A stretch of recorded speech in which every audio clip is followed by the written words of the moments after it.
si Konsyal Walvin Lloyd Budjungan. Una sa tanong Konsyal, mayong hapon. Maayong hapon sa tanan. Konsyal, dunay nahitabo nga bypass sa atong kapulisan kagabi.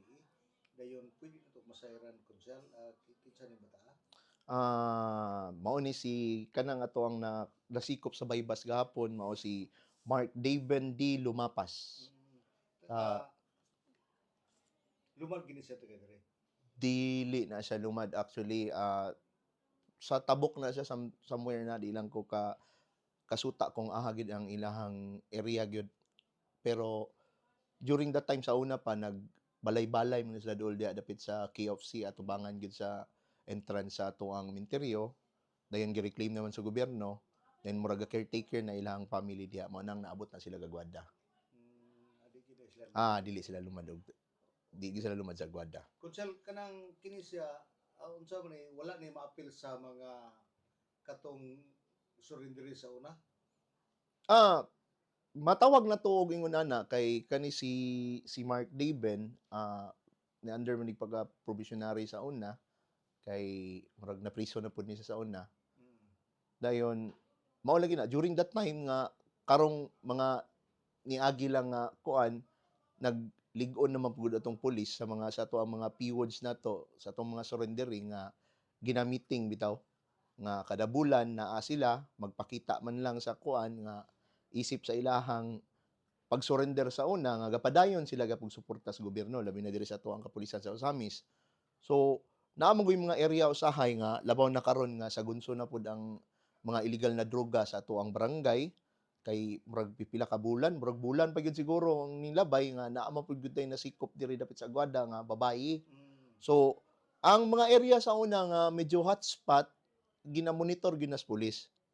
So katong mga area sa una nga daghag mga na-involved nga mga drug users ila ginang ginalantaw labi na tong mga surrendering nga wala gatuman na pud sa ilahang tulumanon nga mag-anha sa barangay at least man lang magpakita sa mga pulis or sa mga barangay officials nga ang ilang kabaguhan gapadayon gyud antud karon.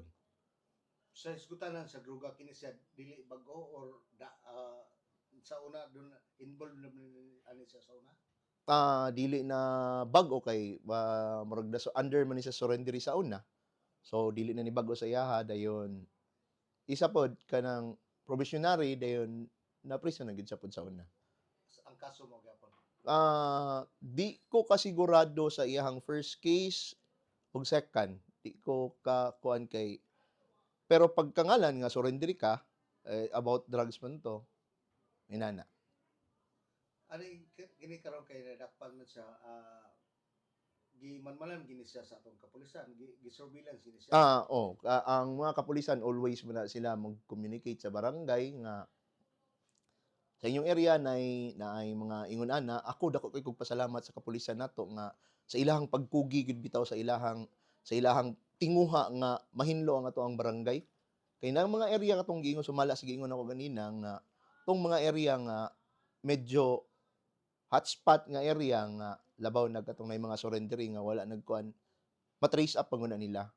So dako kay kog pasalamat sa kapulisan nga sa ilahang pagpaningkamot gyud nakuha gyud nila ang ilang angay nga tumong nga at least man lang mapugnan ang pagkalat sa ginadiling droga diri sa barangay Aguada.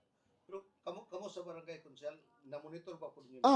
Monitor always sa paningkamot sa amo ang amahan diri sa barangay nga si Kapitan Leo Pigalan og sa whole council namo diri ako pasalamat pud ko nga kami hugpong among pagsuporta sa batok sa illegal na droga diri.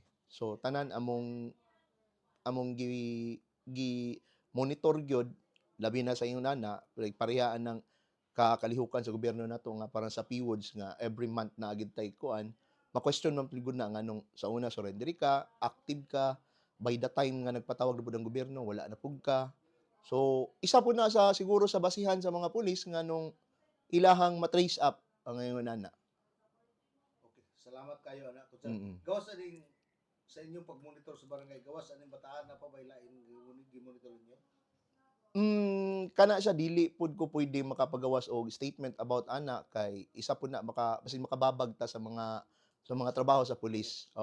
Pero ang nakabalo ana kami kami sa barangay kuan igo man gid mi observe dayon if ever mangani nga nami makita nga kuan report sa pulis or ang pulis na mismo mo report sa amoa kami mo confirm ingon ana so kani siya kuan ni siya kanang pagtinabangay sa diri sa barangay council sa amo nga man sa barangay nga si Leo Pigalan og sa tuang kapulisan diri sa Osamis. So pinaagi ana manggod kung di ta magtinabangay murag dili gyud dali-dali nato masugpo ang gidadiling droga sa ato ang barangay. So gamay lang paminaw nimo nga naay tapok-tapok at least man lang karon pasalamat ko sa tanang katawhan sa Aguada kay magmatngon na sila. Dili na pareha bitaw sa una nga wala lang kayo'y kuan. Karon ang mga tao nagbaton na gyud. So pasalamat ko sa tanan sa suporta sa pulis, suporta sa tanang lumilihok sa barangay nga at least man lang mapugna nato ang pagkalat sa illegal na droga. Diri sa barangay Aguada, gawas sa itong bataang nadakpan kagabi, napay lain, wala na. Kana siya